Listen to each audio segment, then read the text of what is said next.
You know, I have my part from the union. I take care of the pastors, French territory. And so I went there for a week to spend time with the pastors, and we were having the best time together. I met this pastor here. I know him quite well. Pastor Laverde. He works with a family ministry. There's a powerful story that he shared with me in 2015. In fact, he explained to me what happened to him soon after he came from Fulton College, University today.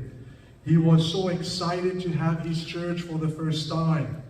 In fact, he was sharing of how he had already planned of what to do with his church. He thought he had it all, and so he had his knowledge, his certificates, a bachelor's degree. In fact, he had organized his church very well to begin his work as a pastor. His strategic planning was spick and span.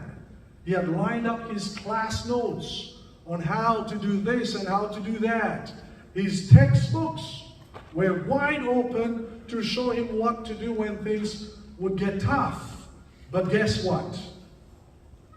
Nothing was really working.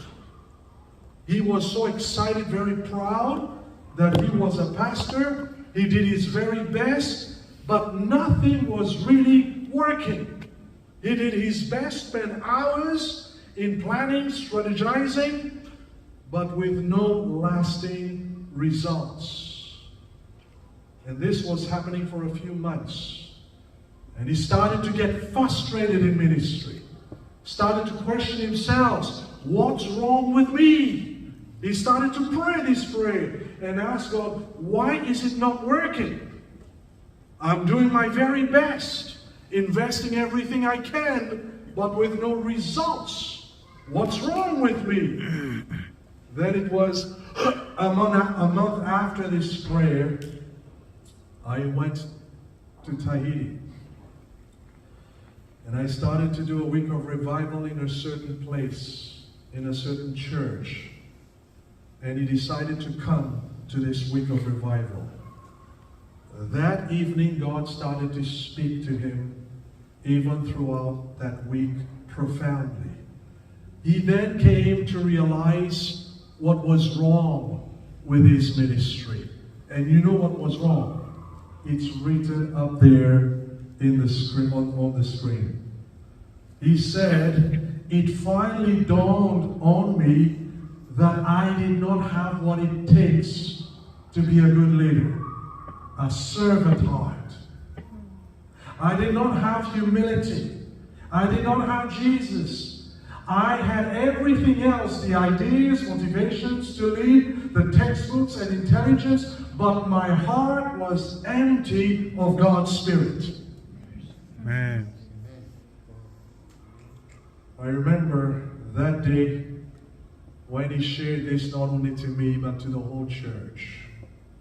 This pastor cried, and it is the pastor that I've never seen any pastor crying like that before the whole church. That I thought I knew it all because I had a degree when I knew nothing. That it's now that my ministry begins, my education begins. After that revival series, he shared with me literally that he literally went to his four churches, and he humbled himself. And he cried before all of them, and he repented of his sins, and he said to the church members, forgive me, I thought I knew it all. I was the boss. I was not a servant. He confessed to them how proud he was and self-sufficient he was, and thought that he knew everything. And you know what happened next? After he confessed his sins before the church, and after he repented of his sins, guess what? The members started to confess their sins. The church started to be broken, and growth started in his churches. Can we say amen? Amen. How about us tonight? We've been assigned works to do in 2023. But do we have what it takes to do God's work? Do we know what it means to be a servant of Christ? Be it a leader among the young people, or an elder, or a deacon. Do we have what it takes? Maybe we think that because we have talents, we have charisma and knowledge, we have experiences, we are ready to do the work. But do we have a servant heart? Are we humble? Are we broken people? Do we have Christ within us? Do we have the Spirit of Jesus within us? As we go and try to do God's work, do we have the fruit of the Spirit?